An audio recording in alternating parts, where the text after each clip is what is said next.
लक्ष्मी, तुम अपने आप को मृत्यु दंड क्यों दे रही हो? अपराध तो मुझसे हुआ है, तो मुझे दंड दो। ये सब सहने की ताकत नहीं है मुझ में। ये मेरे साथ ही क्यों होता है? हमारे माता पिता तो ईश्वर चुनता है, अपना सुहाग तो मैं खुद चुन पाती, लेकिन मुझसे ये अधिकार भी छीन लिया गया। कम से कम मेरी मौत तो मुझे चुनने दीजिए। रुको। ईश्वर हर किसी को कला नहीं देता है, और तुम्हारी कला तो लोगों में नई जागृति पैदा कर सकती है। ये कला ना तुम्हारे लिए है ना उस ईश्वर के लिए, ये लोगों में नई प्रेरणा जगाने के लिए। तुम्हें अपने प्राण देने का कोई अधिकार नहीं है। मर के जब हम ईश्वर के पास जाएं तो हमें इस लायक होना चाहिए कि उससे आंखें मिला सके, गर्व से कह सकें कि हम मरने से पहले जी भर कर जिए, आखिरी सांस तक जिए। हर जीवन का एक प्रयोजन होना चाहिए, बल्कि हर मृत्यु एक नए जीवन का शुभ आरंभ होना चाहिए। जिस दिन अपने जीवन का लक्ष्य पा लिया, उसी दिन अपनी मृत्यु का उद्देश्य भी पा लिया।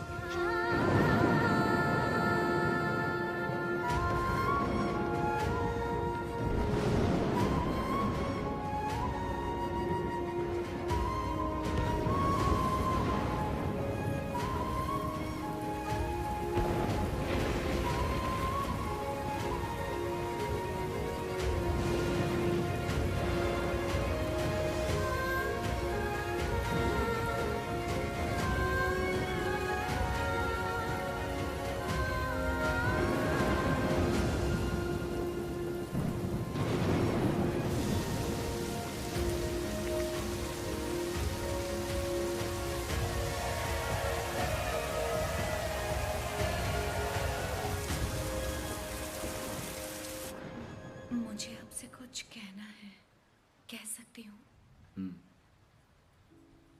ये ब्याह आपकी इच्छा से नहीं हुआ है ना? बचपन का ब्याह है, इच्छा अनिच्छा का सवाल ही कहां उठता है।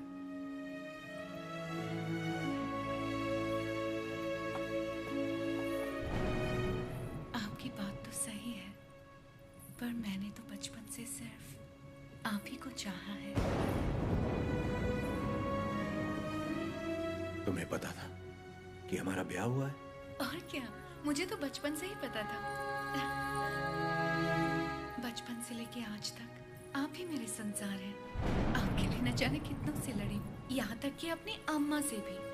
सब कहते थे कि अगर मैंने आपको देखा तो दोष लगेगा, इसलिए आपसे कभी मिल नहीं पाई। आप यकीन नहीं करेंगे, नींद खुलते ही पहले आपके बारे में पूछती थी। आपकी वीरता भरी कहानियां सुनकर बहुत खुश होती थी। हर रोज आप जिस मंदिर जाते थे मैं भी वहीं जाती थी। जैसे आप पूजा करते थे वैसे मैं भी पूजा करती थी।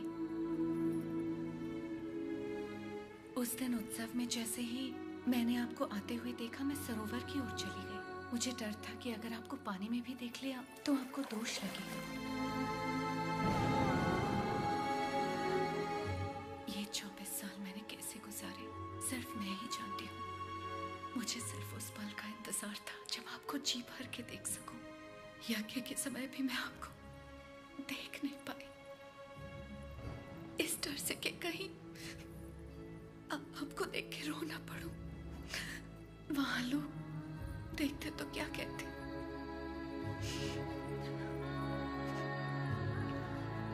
आप कहें तो अब देख लूं।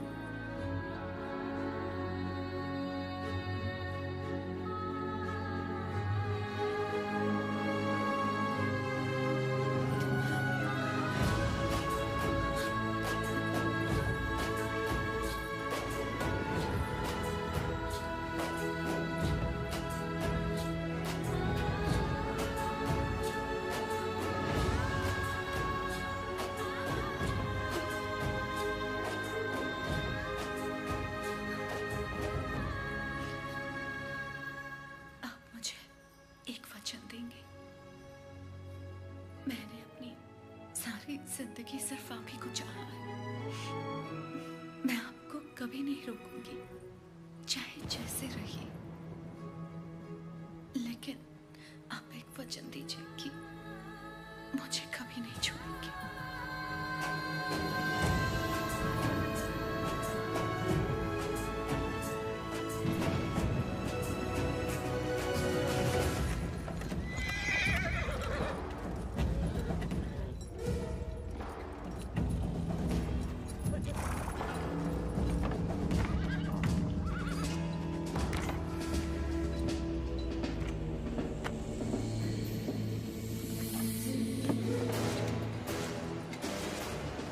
वेलकम टू कोइलकुंटला सरकार।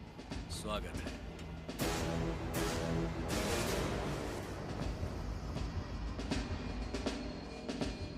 ये इलाका बहुत ज्यादा पीसफुल लगता है।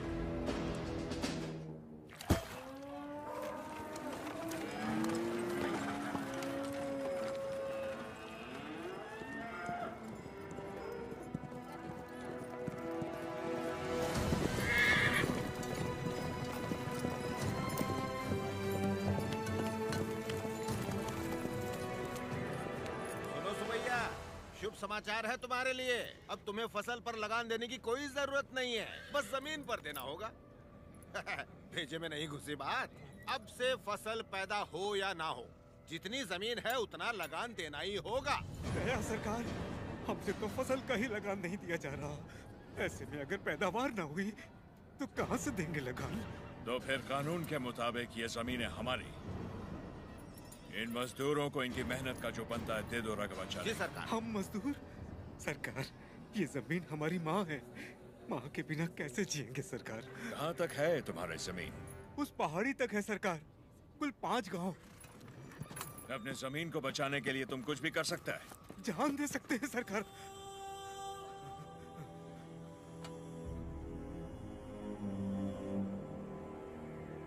Let's play a game. यहाँ से जितने दूर तुम दौड़ सकता है दौड़ो।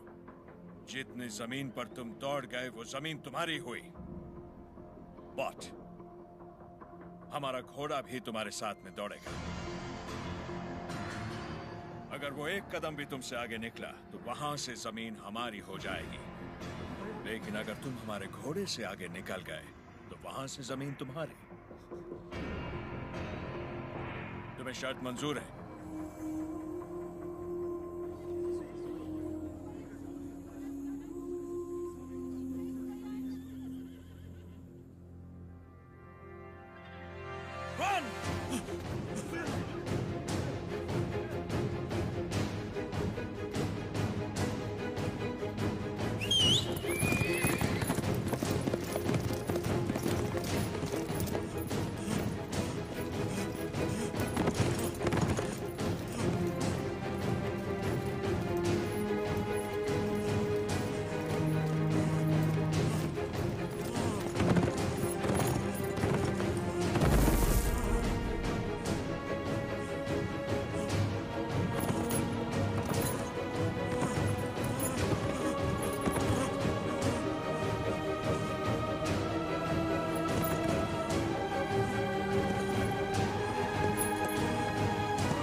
गिर पड़ा, हो गया कल्याण, गई भैंस पानी में। सरकार, लगता है अपना घोड़ा मैसूर से पहले नहीं रुकेगा। Run, you!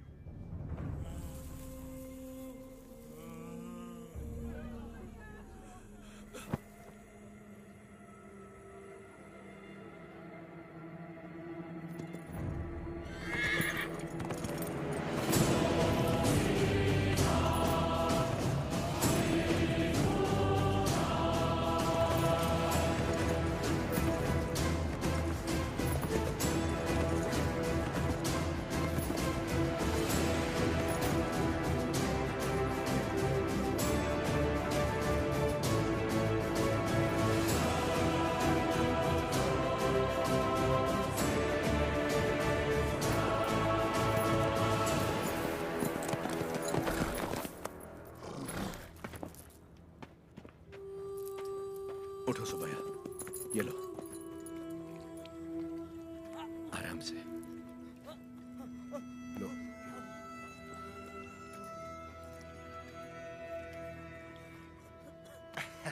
रेड्डी जी, आपने बोला लगान नहीं देना, लेकिन जैक्सन सर बोलते हैं आप तो पालेगार हैं ही नहीं।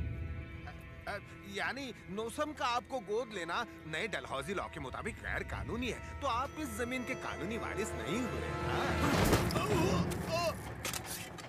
मेरी विरासत पे सवाल उठाने वाला तू होता कौन है? मेरे दादा विलायत गए थे तो उनसे तू पैदा हुआ था या तेरा बाप? तू मेरा भाई है, बेटा है, दामाद है कौन तू? Shut up! इनकी तरह तू भी मजदूर है। लगान नहीं दिया तो सजा जरूर मिलेगी। क्यों दे तुझे हम लगान? हाँ? बादल तो लगान नहीं मानते, मिट्टी भी नहीं मानती, फसल भी नहीं मानती, तो तू कौन होता है लगान मांगने वाला?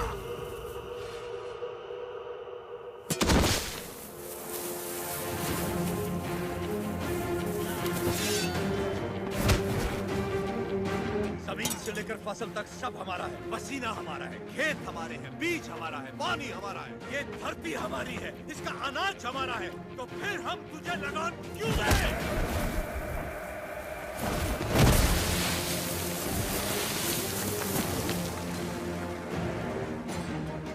हम इस धरती की संतान हैं, इस मिट्टी पर हक हमारा है, तो फिर हम तुझे लगान क्यों दें?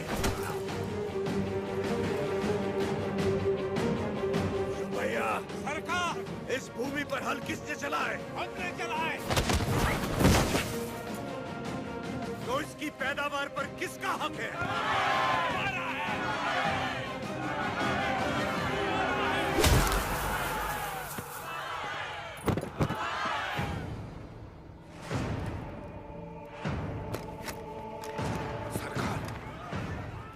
जाइए, जरा भीड़ तो देखिए। देखिए चारों तरफ, ये समय ठीक नहीं है। चलिए, प्लीज कम। अपना सर झुका, झुका। अब जा, और ध्यान रहे, सर उठाने की गलती हरगिज मत करना। अब सीधे लंदन में ही सर उठाना, वरना पछताएगा। यहाँ दोबारा कदम रखा तो सर काट दूंगा। चल।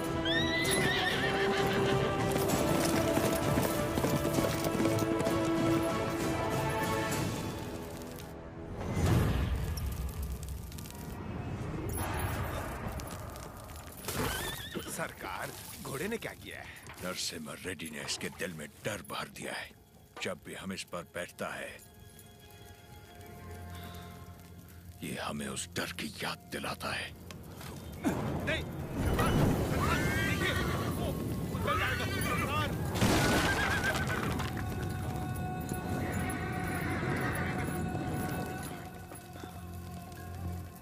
इस नरसिम्हा रेड्डी को मारने के लिए मद्रास से बटालियन बुलवा लें सरकार। मद्रास की ताकत हमारे दम से है। मारना हमें नरसिम्हा रेड्डी को नहीं, उन गुलामों में सर उठाती हुई बगावत को है। हम दिखाएगा उन्हें डर किसे कहते हैं, फिर देखेंगे ताकत किस में है। उसका एरिया छोड़ दो, बाकी पूरे दत्ता मंडलम से टैक्स की वसूली करो।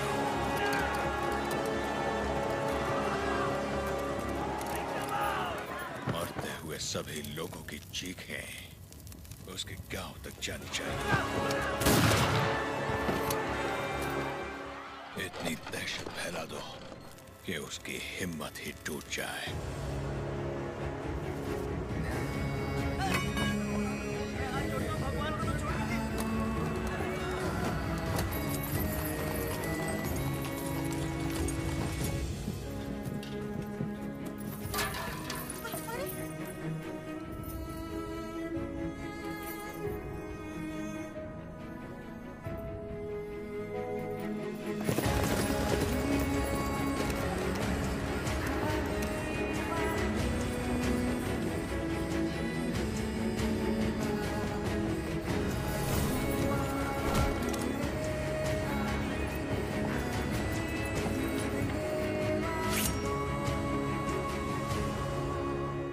सुना है तुमने लगान देने से मना किया है।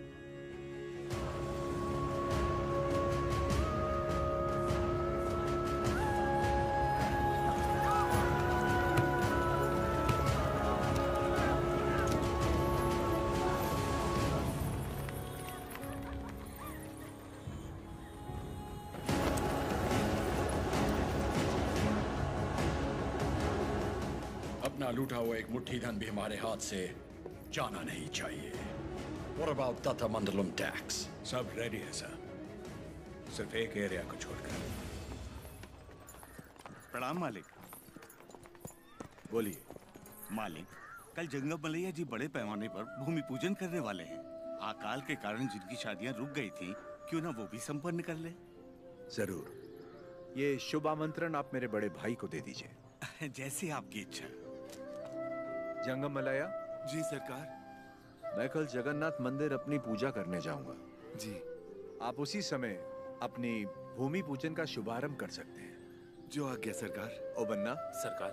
नोसम किले से हमें इस बार जितनी भी पेंशन मिली है वो इन जोड़ों को शादी के उपहार में दे दीजिए। जी सरकार। पेंशन? हाँ, ओ देखो तो सही, पेंशन लेने आया था, मिल गई ना पेंशन, देख लिया ना।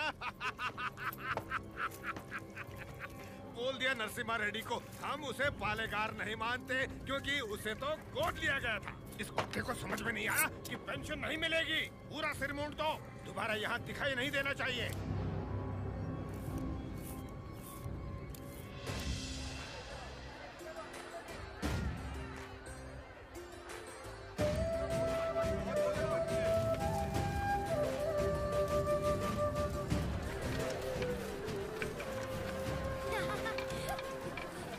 अरे अरे अरे, पहले भगवान को भोग लगाएंगे, उसके बाद ही हम खा सकते हैं। भूख लगी है माँ।